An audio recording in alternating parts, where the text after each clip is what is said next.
Una-una po sa dyan na po siya nangyari. Nagpili niya lang siguro. Paano niyo po na-confirma na ito po yung anak niyo? Base po sa mga uling suot niya, sa gamit niya, sapatos, tapos yung build ng katawan. Tapos yung mukha, ma-identify pa naman po. Matapos idahawit ng isa sa 3 suspek kahapon, ang estranged husband ng biktimang si Police Senior Master Sergeant Diana Marie Mollenido ay nasa kustodiya na ng pulisya. Ito ay kinumpirma ngayong hapon ng Linggo, February 1 ng QCPD o Quezon City Police District. Hindi ko kaya siyang tingnan ng ganong katagal. Hindi niya deserve yung ganong ginawa sa kanya. Ay, hindi ko kayang tingnan. Nakita ko lang isang beses, okay na, na-identify ko na siya. Ito ang estranged husband ng biktima, si John Mollenido na isa rin miyembro ng PNP habang ini-interview siya ng media. Itinuro siya ng isa sa mga suspect na pumatay sa kanyang mag-ina at binanggit pa ng ang isa sa mga patunay ay ang kawalan daw ng emosyon ni Mollenido sa interview na to. Kasi ito, Monday na madaling araw, tumawag yung kasambahay kung nadaan sa akin yung bata. Kasi every weekend, dinadaan niya sa akin. Doon nag-i-stay yung mga bata.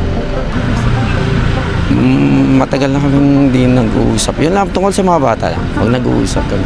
So, naisip ko, may sarili silang lakad o may pinunta. Yun pala nawawala. Masakit na masakit. Maraming pangarap yung batang yun. Maraming pinangako sa akin. Nauna nang idineklarang person of interest ang asawa ni Diane na si Police Senior Master Sergeant John Mollenido na siya ring mismong nag-report sa pagkawala ng biktima at ng 8 taong gulang na anak nilang si John Ismael. Ismael po, kwento niyo sa paano siya bata, malambing ba? Medyo malayong loob sa inyo. Nag-uusap naman kayo ni Ismael. Pag nakahawak ng cellphone niya, hindi mag-message sa akin. Talagang makulit po. Nung maghingi ng pagkain, yun lang naman yung gusto nun. Pagkain lang. Bigyan mo lang sa pagkain. Okay.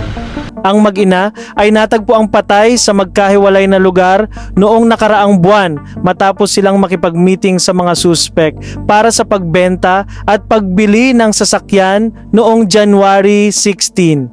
Yung huling usap nga namin, bibilan niya na nga daw ako ng sports car. Bahay. Yun lang. Kay Ma'am Diane Marie, ilang po anak ni Diane ni Ma'am Diane? 3 po, yun yung anak namin. Opo. Ito yung pangalawa po. Opo. May bunso pa kami. Kahapon alas 8 ng gabi, inaresto ng Criminal Investigation and Detection Unit ng QCPD ang 3 suspek sa magkahiwalay na lugar sa Quezon City. Sir, pinasaan ho kayo ng Miranda rights. Ano masasabi niyo dun sa allegation sa inyo, sir? Kayo daw ay inaaresto sa salang pagpatay kay Diane Marie. Ano, sir? Wala ko alam dyan, sir. Wala ko kayong alam, sir? Pero noong January 16, nagpunta ho dito si Diane. Abogado ko na lang po kausapin nyo. Abogado niya na lang, sir.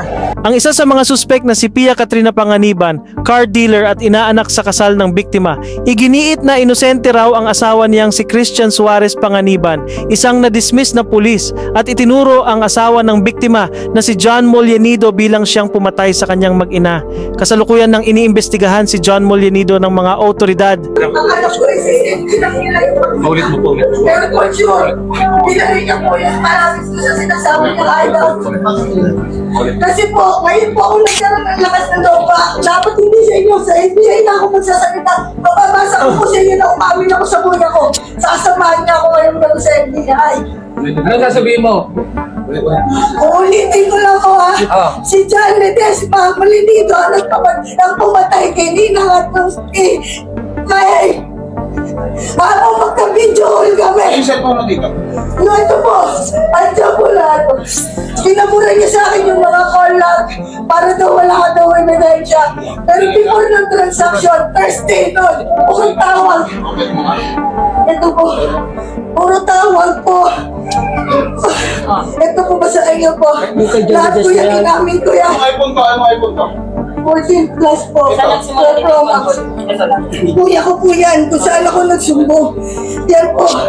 Ay sabi niya, isusubo na kita sa NBI.